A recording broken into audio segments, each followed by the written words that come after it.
Sir, you're live now. Yeah, please. Okay, so welcome to the live interaction session of many body methods in quantum chemistry, and Professor Sourav Pal is here. So, Dr. Pal, there are two questions which are already being asked, and these are asked by Anik Mukhopadhyay. So, the first question he asked that in Bruckner's couple cluster theory, we define the molecular orbital in a way such that all single excitation couple cluster amplitudes are zero. So that apparently all the orbital relaxation effects are already included within the orbital. So he asked that first, how single amplitudes are reflection of how much orbital relaxation is needed. And second question is that if that is indeed the case, then why we do not get any significant single excitation amplitude when starting from a Hartree-Fock gas, a manifestation of the fact that an Hartree-Fock is an orbital optimized theory and we have already relaxed the orbital during SCF optimization. Yeah, so first of all, Ani, I think I had a discussion with you, right? It's the same person, I think. So first of all, there is a theorem by Thouless. This is called Thouless theorem, which says if you do exponential T1 alone on any single determinant and optimize the T1, then the result is a Hartree-Fock determinant, which means, first of all, if you expand exponential T1 on any determinant, there will be some expansion in terms of determinants, but they can all be summed up into a single determinant with new orbitals.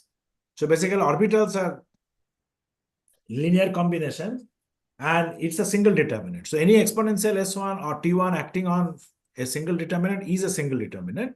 And if the T1s are optimized, then that determinant is Hartree-Fock. So that is the reason if you do start from Hartree-Fock and do an exponential T1 on the Hartree-Fock, you don't get any improvement on the ground state energy. This is, of course, true for the ground state.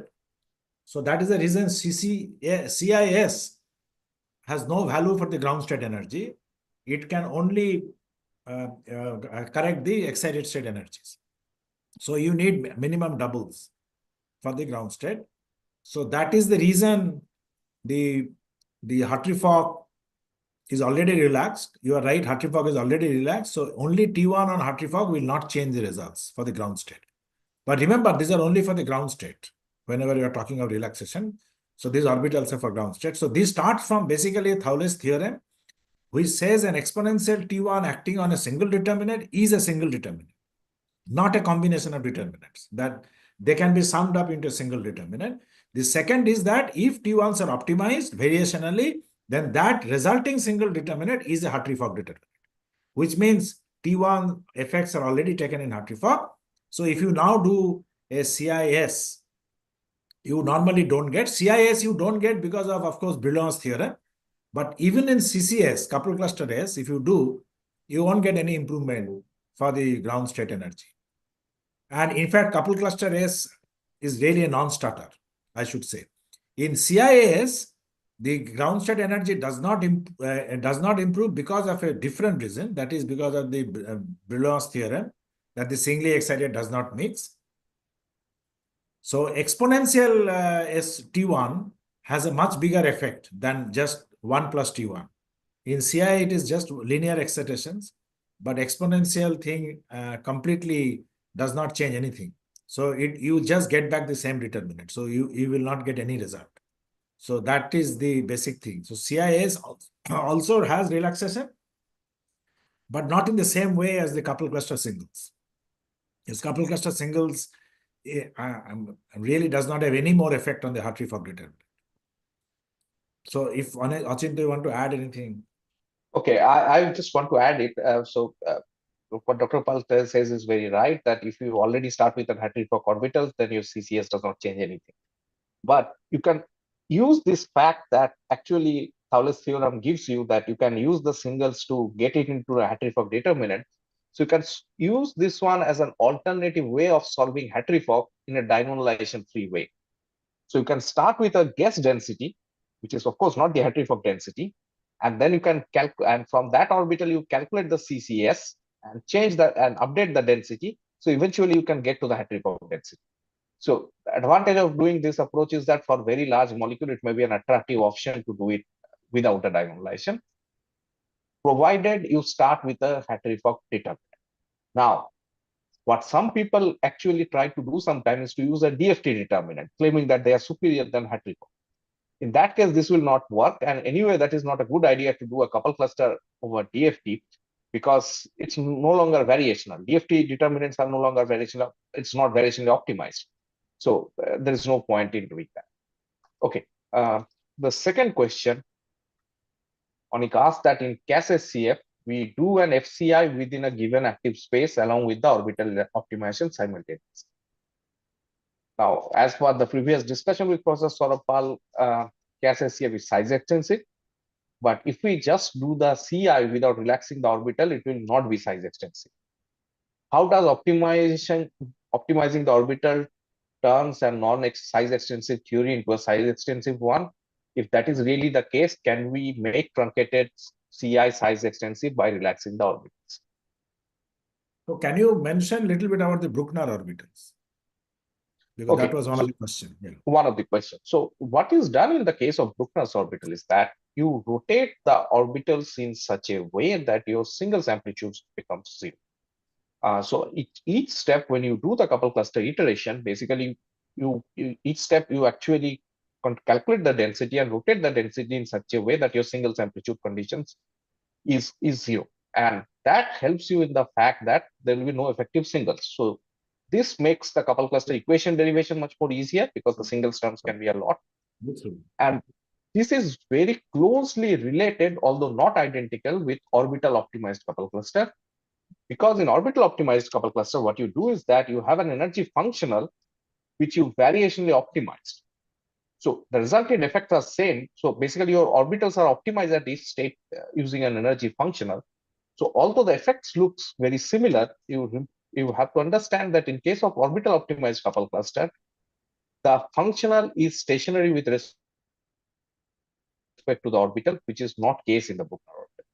So Bruckner orbitals is an alternative way of solving the couple cluster. At one point of time, it was tried, but finally it was found out that the traditional couple cluster almost gives similar answer. And if there is if starting orbitals are bad, it's not that Bruckner can save it a lot. So that's why traditional couple cluster remain more popular. But of course, one may try to get into the Bruckner orbital and do a lot of things.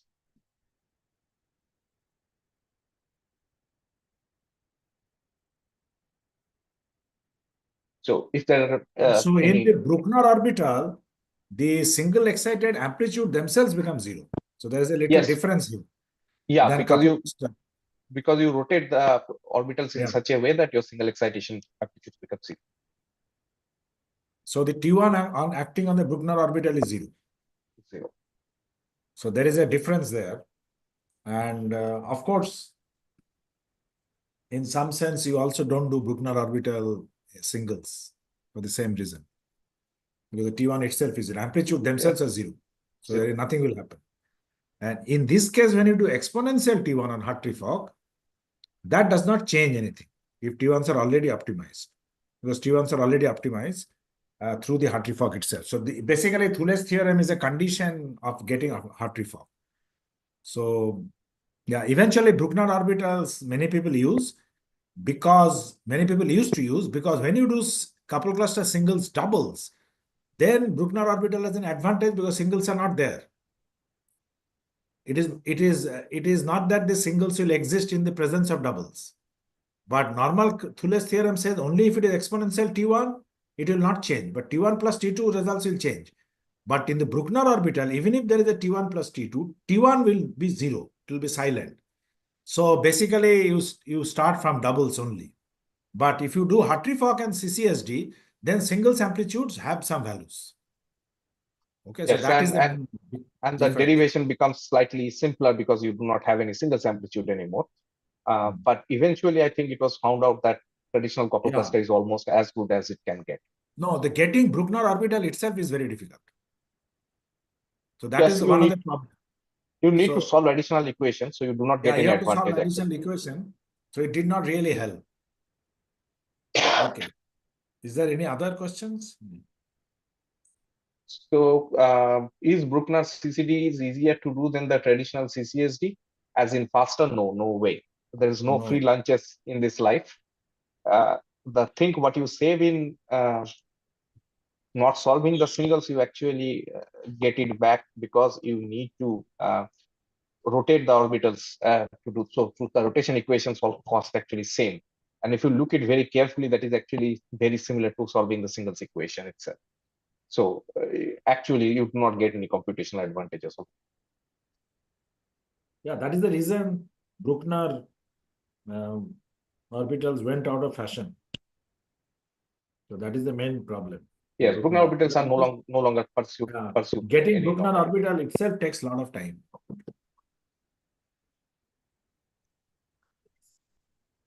So his next question is that first he asked that CAS-SCF is size extensive, although it contains a CI. So he asked that is it because of the orbital optimization? And can orbital optimization make truncated CI size extensive? Truncated CI orbital after, you mean after you optimize the orbital, you are going to do CI with that optimized orbital? Is that the question?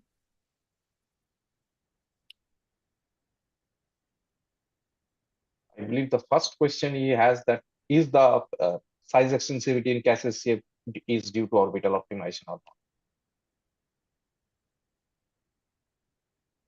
Yeah, not only orbital optimization, also the coefficients are also optimized. If it is CAS-SCF, so then the coefficients are also optimized with orbitals as well as coefficients. So it's like MC-SCF. Yeah, And it's a fact that you are doing a full CI. So of course, it's not a truncated CI because you are doing a full CI in the active space is always size extensive. So there is absolutely not a problem. So the second question, I don't know what kind of orbital optimization Anik is talking about. So I think it's a curious question. So like doing orbital optimized couple cluster, if you do an orbital optimized CI, truncated CI, of course, will it be size extensive?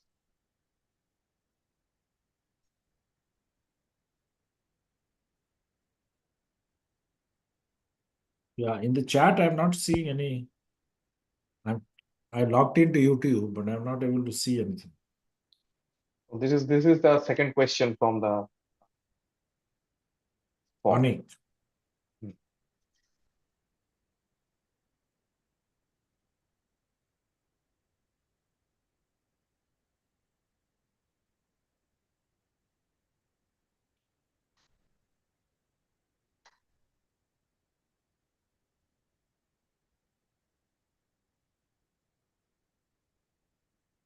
So Dr. Pal, what is your opinion about that?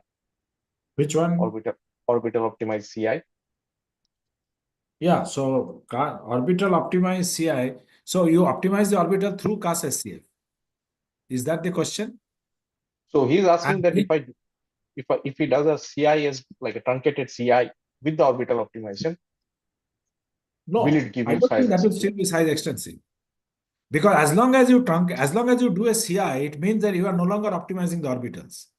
Whatever orbitals you start with, you have only started with the better orbitals. But whatever orbitals you start with, as long as you truncate it, linear expansion, it will not be size extensive. So the fact that the normal Hartree-Fock CI is not size extensive is not because of the orbitals. It is because of the truncation in the CI. So obviously that will not help. Okay, but if you do CAS-SCF, then it's a completely different matter. What you can argue is that results will improve because your orbitals are already optimized within the CAS space. So if you further do CI, results will improve. But it will not be truncated CI will still not be size extensive. Okay, so he has a follow-up question that if he does do a full CI within the active space, like freezing certain occupied and virtual, will it be still size extensive? If you do full CI, what do you mean by full CI within that space meaning? So essentially, I believe what he wants to mean is that you freeze certain occupied orbital and certain virtual orbital at their Hatry-Fock restriction. Like it's like freezing core and freezing cube virtuals. Mhm. So his question is that will it be a size extensive? Yeah, if you do full CI within that space, it will be size extensive, no It will doubt. be a size. If you do full CI. So within that orbital space, it will be size extensive. So that is not a problem. It, although it may not be size consistent, depends upon your Hatry-Fock is correctly separating or not. That is no, but if it is full CI But within you that have full, subspace, within that if you have subspace, full CI is exact. So if full everything is say, done only within the subspace, monomer, then it should be, I think, size consistent also. yeah, but if because the monomer and the dimer subspace will be different when you are freezing. No, everything has to be same. If it is same, then it should be size consistent. Yeah, so you have to be really careful because you have to take care of basis set superposition and other things here. That is okay. So that's what I'm saying, that if the basis sets are same, monomer and dimer, then even if it is a truncated basis set, within that basis set, it will be size consistent if you match the results, because it's a full CI. It should not matter.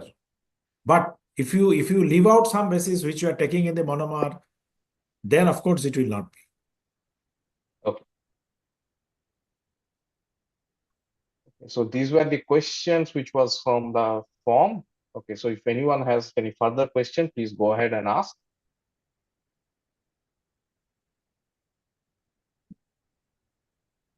Yeah, incidentally with Anik, right? That was name, Anik. Yeah, I had a separate Google Meet with him. He seems to be picking up very well, actually.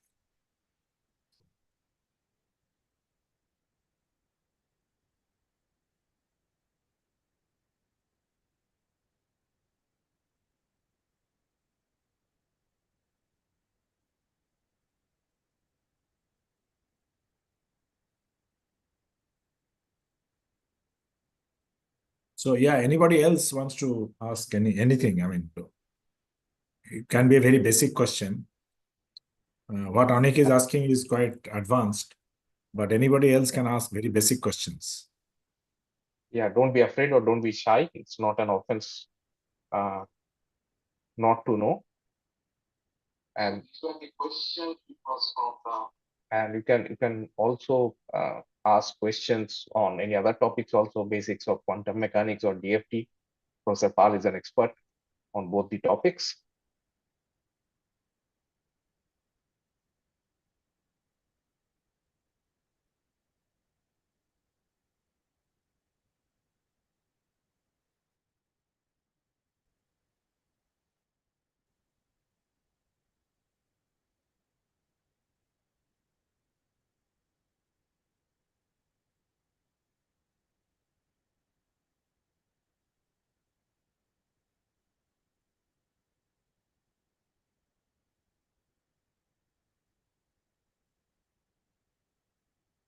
Okay, it looks like there is nobody else. Okay, actually, many of the doubts were clarified on the previous year's live interaction session, which is on the videos of which is apparently available. Yeah.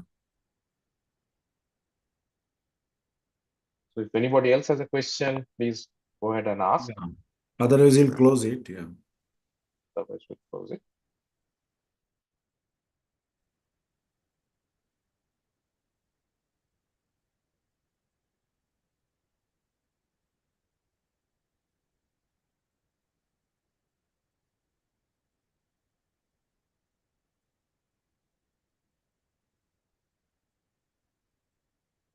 In the response sheet, there is a question.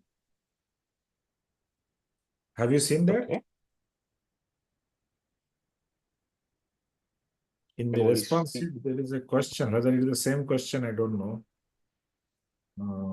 It is the same Bruckner-Kappa cluster theory. Yeah, it's the same question. It's the same question, yes. Which I've asked. Yes.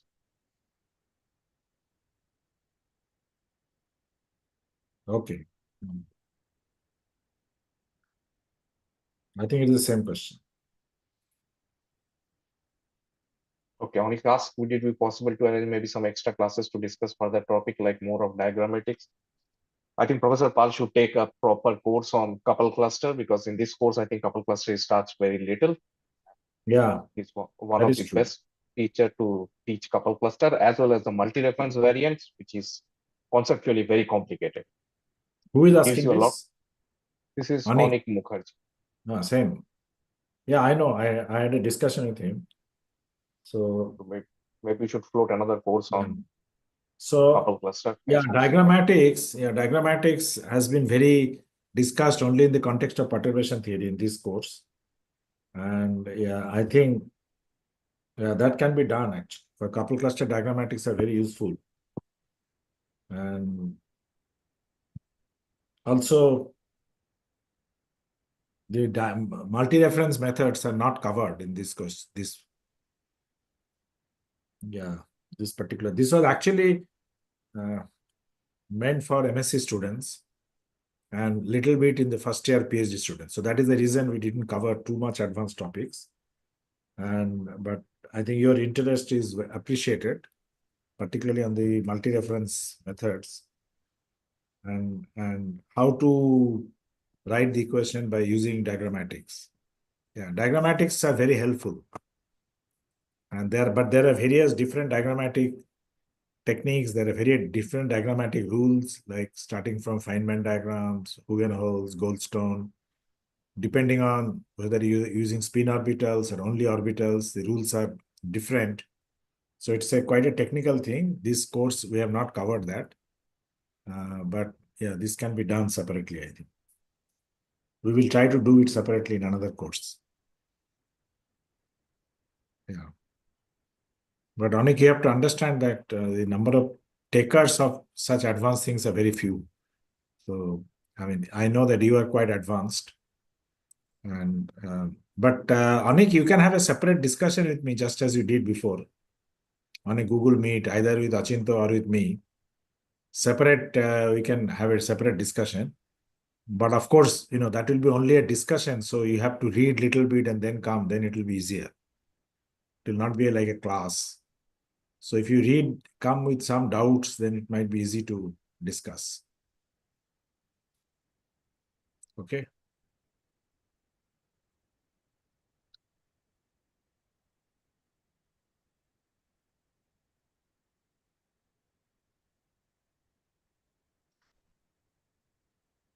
Yeah, so it will be helpful. So we can do that. Fine. I think we can close it. We can close it, or maybe next time when you are here, you can maybe record 1 or 2 extra lecture on diagrams. Yeah. So Anik, where are you? Where is he staying? You know that?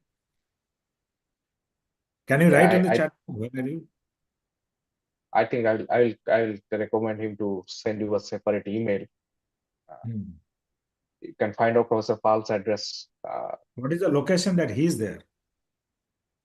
Is he in Kolkata or Bombay? He's in one of the NITs. NIT. I see. Yeah, he's in NIT, I think. That's what I remember. Which NIT? I don't know. I mean, ISAT Trivandrum. Oh, yeah. Sorry, Anik. I Oh, mean, he's in I should have. Yeah, I should have remembered. I should have remembered it. So ISAT Trivandrum. He told me ISAT Trivandrum. So yeah. So at any point of time, yeah. Sorry, Anik. I got confused with NIT. You are in ISAT Trivandrum. I know. So yeah. So you can set up some Google Meet for a further discussion on diagrammatics, on what you're interested in, on multi-reference and diagrammatics. Okay. Yeah. All right. So should we close? I think we can close it. Yeah. Yeah. If there are no other questions, then we'll close it. Yeah, I think that's what has been told.